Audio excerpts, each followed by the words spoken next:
ಎಲ್ಲವ್ವ, ನಾನಾಗ್ಲಿ ಅನು ಆಗ್ಲಿ ಸುಬ್ಬು ಆಗ್ಲಿ ಜೀವನದಲ್ಲಿ ಯಾವತ್ತೂ ತಪ್ಪು ಮಾಡಿಲ್ಲ. ಇನ್ನೊಬ್ರು ದುಡ್ಡಿಗೆ ಆಸೆನೂ ಪಟ್ಟಿಲ್ಲ. ಆದ್ರೂ ನಮ್ಗೆ ಈ ಪರಿಸ್ಥಿತಿ ಬಂದಿದೆ. ಅನು ಏನೋ ಹೇಳ್ತಿರ್ತಾಳೆ, ಆರ್ಯ ಸರ್ ಇದಾರೆ ಎದ್ರಕೋಬೇಡಿ ಅಂತ. ಆದ್ರೂ ನಮ್ಮ ಪರಿಸ್ಥಿತಿ ಕೆಟ್ಟಿರುವಾಗ ಯಾರು ಏನ್ ಮಾಡಕ್ಕಾಗುತ್ತೆ? ಈಗ ನಮ್ಮ ಪ್ರಾಮಾಣಿಕತನ ಪರೀಕ್ಷೆ ಮಾಡೋ ಕಾಲ ಬಂದಿದೆ. ನಾನಂತೂ ನಿನ್ನನ್ನೇ ನಂಬಿದೀನಿ ತಾಯಿ.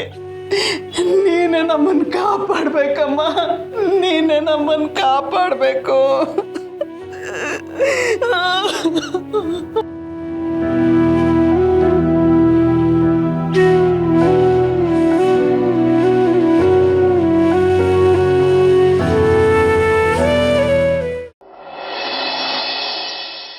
It was just awesome, yeah. We just recreated everything, engagement, marriage, like everything. Yeah, sure. ಖಂಡಿತ ಬರ್ತೀನಿ. Of course, ಹರ್ಷನ ಜೊತೆ ಕರ್ಕೊಂಡು ಬರ್ತೀನಿ. Yeah, we'll catch up. Bye, take care. Manasi, ಇವತ್ತು ಆಫೀಸಲ್ಲಿ ಎನ್ಕ್ವೈರಿ ಇದೆ. Enquiry? ಯಾ, ಒಂದು ಚಿಕ್ಕ ಮೀಟಿಂಗ್ ಬಗ್ಗೆ ಮಾತಾಡ್ತಿದ್ದಾನೆ ಅಷ್ಟೇ. ಯಾ. ಏನಿಲ್ಲ, ನನ್ನ ಫ್ರೆಂಡ್ ಲಾಕ್ಡೌನ್ಗಿಂತ ಮುಂಚೆನೇ ಅವಳ ಹಸ್ಬೆಂಡ್ ಜೊತೆ ನೆದರ್ಲ್ಯಾಂಡ್ಸಿಂದ ಬಂದಿದ್ಲು. She couldn't attend our marriage also. ಅವಳು ನಮ್ಮ ಮದುವೆಗೂ ಕೂಡ ಬಂದಿರಲಿಲ್ಲ. So we should meet them. ಓ ಮಾನಸಿ, ಇವತ್ತು ತುಂಬ ಕೆಲಸ ಇದೆ. ಇಯರ್ ಎಂಡ್ ಬೇರೆ, audit enquiry, GST, IT returns and also that founders day ಸೆಲೆಬ್ರೇಷನ್ದು ಪ್ರಿಪ್ರೇಷನ್ಸ್ ಕೂಡ ಇದೆ. ಇವತ್ತು ಆಗೋದೇ ಇಲ್ಲ ಟೆನಿಕಾಸ್ಟ್. ಇಷ್ಟನ್ನು ಒಂದೇ ದಿನ ಮಾಡ್ತೀರಾ ಹರ್ಷ? ಯಾ. ಅದಕ್ಕೆ ಈ ವರ್ಷದ ಫೌಂಡರ್ಸ್ ಡೇ ಆಚರಣೆಗೆ ನೀವು ಬನ್ನಿ. ಪ್ರತಿ ವರ್ಷ ಅಮ್ಮ ಬರ್ತಾರೆ, ಈ ವರ್ಷ ನೀವು ಬರಲೇಬೇಕು. ನೋ ಬ್ರೋ, ಇಲ್ಲ. ಆ ಮೀರಾ ಅಲ್ಲಿರೋವರೆಗೂ ನಾನು ಆಫೀಸಿಗೆ ಕಾಲಿಡಲ್ಲ. ಹರ್ಷ, ಹೊತ್ತಾಯಿತು, ಹೊರಡೋಣ. ಶೋಧದ. ಸಿವತ್ತಿಗೆ ಬಾಯ್. ಬಾಯ್. ಹರ್ಷ, ನೀನು ನನ್ನ ಹತ್ರ ಏನೂ ಮುಚ್ಚಿಡಲ್ಲ ಅಂತ ಪ್ರಾಮಿಸ್ ಮಾಡಿದ್ದೆ, ನೆನಪಿದೆ ಅಲ್ವಾ? ಮಾನಸಿ, ನಾನೇನು ಮುಚ್ಚಿಟ್ಟಿಲ್ಲ. ಆಫೀಸಲ್ಲಿ ಹಾಗೆ ಸಣ್ಣ ಪುಟ್ಟ ಟೆನ್ಷನ್ಸ್ ಅಷ್ಟೇ, nothing to worry. Come on. Okay, bye. ಬಾಯ್.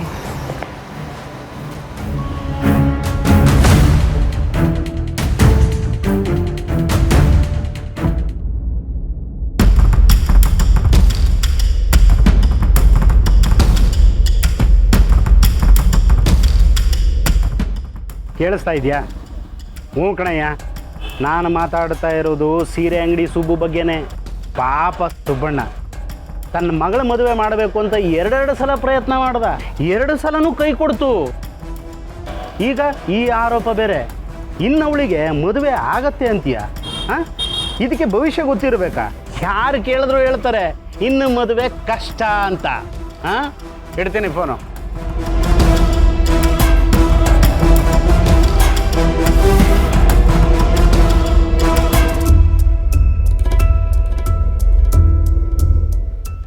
ಸುಬ್ಬು, ಯಾಕೆ ಅಲ್ಲೇ ನಿಂತ್ಕೊಂಡ್ಬಿಟ್ಟೆ?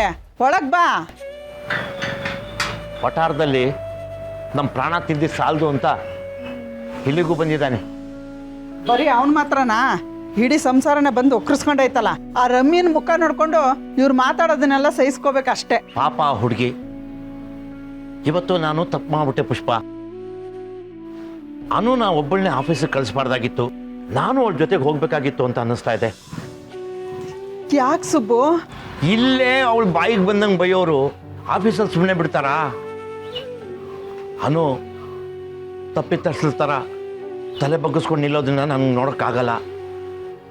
ಬಾ, ನಾವಿಬ್ರು ಹೋಗಿ ಉತ್ತರ ಕೊಡೋಣ ಅವ್ರಿಗೆ. ಸುಬ್ಬು, ನಾವು ಆಫೀಸ್ಗೆ ಹೋಗಿ ಮಾತಾಡೋದು ಸರಿನಾ? ನೀ ಬರಲ್ವಾ?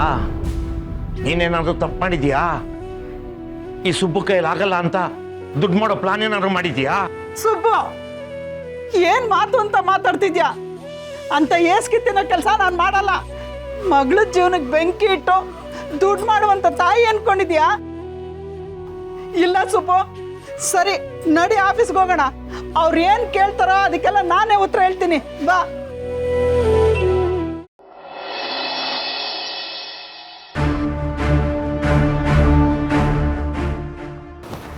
Hello everyone.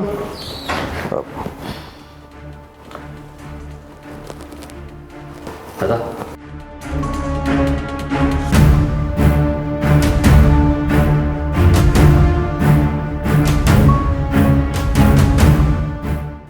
ಯಾವುದೇ ವಿಷಯನೂ ಬರೀ ಮೇಲ್ನೋಟಕ್ಕೆ ನೋಡಿ ಅದನ್ನು ಬಿಟ್ಟು ಬಿಡೋ ವ್ಯಕ್ತಿತ್ವ ನಂದಲ್ಲ.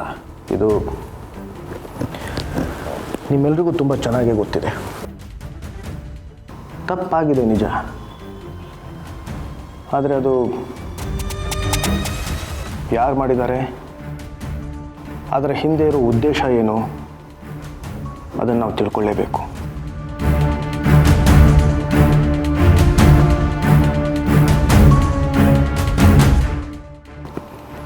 ಮುಂದೆ ಆಗೋ ತಪ್ಪುಗಳನ್ನು ನಾವು ತಡಿಬೇಕು ಅಂತಂದರೆ ಅವತ್ತು ಆಫೀಸಲ್ಲಿ ಏನೆಲ್ಲ ನಡೀತು ಅದರ ನಿಮಿಷದ ವಿವರ ನನಗೆ ಬೇಕು. ಸರ್ ನಾನವತ್ತು ವೇಟನು ಮೀರಾ, ನೀನು ನನಗೆ ಹೇಳು.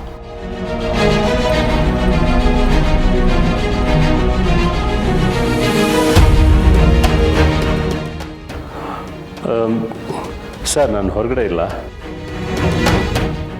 ಈ ವಿಷಯದ ಬಗ್ಗೆ ನನಗೇನು ಅಷ್ಟಾಗಿ ಗೊತ್ತಿಲ್ಲ. ಸೊ ತಾವು ಇದೇ ಆಫೀಸ್ನವರೇ ಅಲ್ವಾ, ಝೇಂಡೆ ಅವರೇ?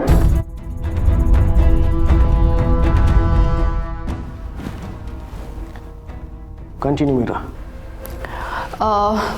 ಸರ್, ಅವತ್ತು ವೇಸ್ಟ್ ಸೆಗ್ರಿಗೇಷನ್ ಪ್ರಾಜೆಕ್ಟ್ ಬಗ್ಗೆ ಟೆಂಡರ್ ಪ್ರಿಪೇರ್ ಮಾಡಬೇಕು ಅಂತ ಗೊತ್ತಾದ ತಕ್ಷಣ ನಾವೆಲ್ಲರೂ ಸೇರಿ ಒಂದು ಮೀಟಿಂಗ್ ಮಾಡಿದ್ವಿ. ಮೀಟಿಂಗ್ ಎಲ್ಲ ಆದಮೇಲೆ ನಾನು ಹರ್ಷ ಸರ್ ಇಬ್ಬರೇ ಅಮೌಂಟ್ ಏನು ಅನ್ನೋದ್ರ ಬಗ್ಗೆ ಪಂಚ್ ಮಾಡಿದ್ವಿ. ಓಕೆ. ಸೊ ಈ ಅಮೌಂಟ್ ವಿಚಾರ ತುಂಬ ಕಾನ್ಫಿಡೆನ್ಷಿಯಲ್ ಆಗಿರಬೇಕು ಅನ್ನೋ ಕಾರಣಕ್ಕೋಸ್ಕರ ಅದನ್ನ ಯಾವುದೇ ಡಿಜಿಟಲ್ ಪ್ಲ್ಯಾಟ್ಫಾರ್ಮಲ್ಲಿ ಸೇವ್ ಮಾಡೋದು ಬೇಡ ಅಂಥೇಳಿ ಫೈಲಲ್ಲಿ ಸ್ಟೋರ್ ಮಾಡಿದ್ವಿ. ಆ್ಯಂಡ್ ಆ ಫೈಲ್ನ ಭದ್ರವಾಗಿ ಇಟ್ಕೊಳ್ಳೋಕ್ಕೆ ಅಂತ ಅನು ಕೈಲಿ ಕೊಟ್ಟಿದ್ವಿ.